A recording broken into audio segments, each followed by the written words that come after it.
I'm a mom, and heroin stole my dreams, my hopes, my child. I'm a mom and a police officer, and heroin has affected me in both areas through family members, through the community, and through our interaction with the public.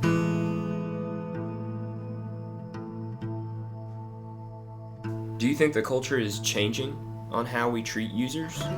And if so, is that a positive thing? I think the culture is changing towards that. Simply, as we stated before, it's affecting so many different socioeconomic levels of people in our society that it's no longer, a junkie on the street. When you have a professor standing in front of an NA room saying, I almost lost my career teaching at Eastern Kentucky University because of, getting hooked on pain medication, it puts a different perspective on those people that are using drugs or have used drugs. And it's I think we're coming into an era where it's more of a wake-up call.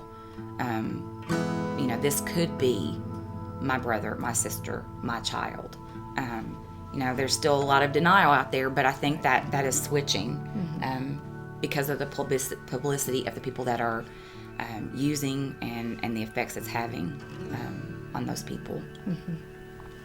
Yeah, and two, we're dealing with how are we going to help this person.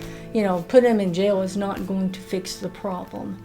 It puts the Band-Aid on the problem for the short time that they're in jail. Yes, they're in jail. They can't get in contact with the drug. They can't use the drug. So right now they're drying out.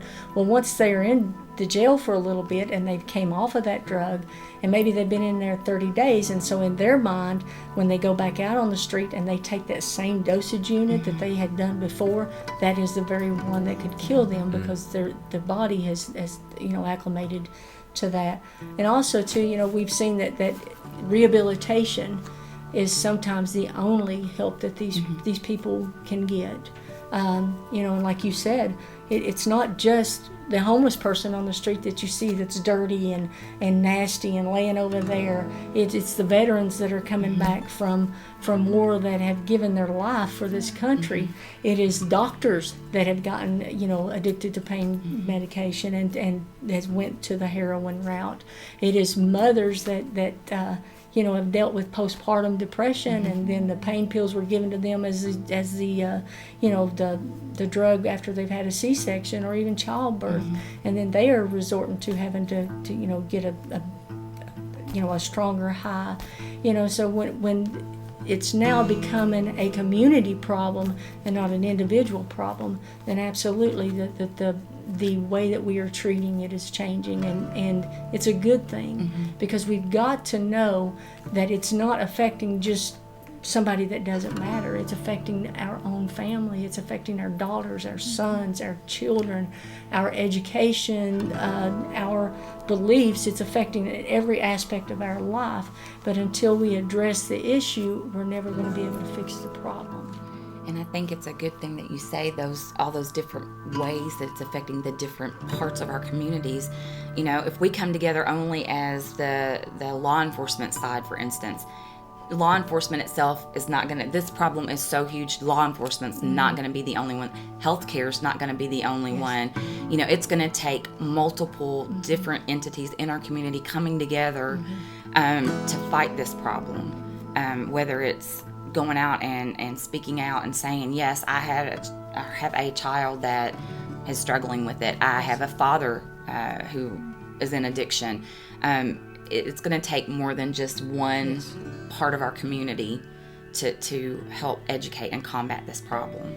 I think before we were talking, when you have kids that are in school that don't understand that using a drug one time can kill them, then that's going to take a multitude of people. That's going to take the parent. It's going to take law enforcement coming into the schools, talking to the kids. It's going to take teachers.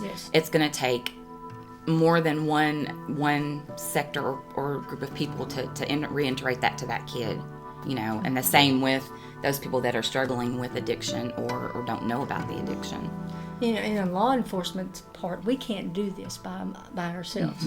This is a huge problem. So we reach out to the communities to ask for their help. We have drug lines set up to where that they can report activity and not fear of being told where the information comes from. But we can't fight this alone. If you see it in your community, report it, because if you don't report it and you let it go, you're condoning the behavior. And we've got to have that help no matter what. No matter what it costs, we do have to have that help, because like I said, we can't do it alone.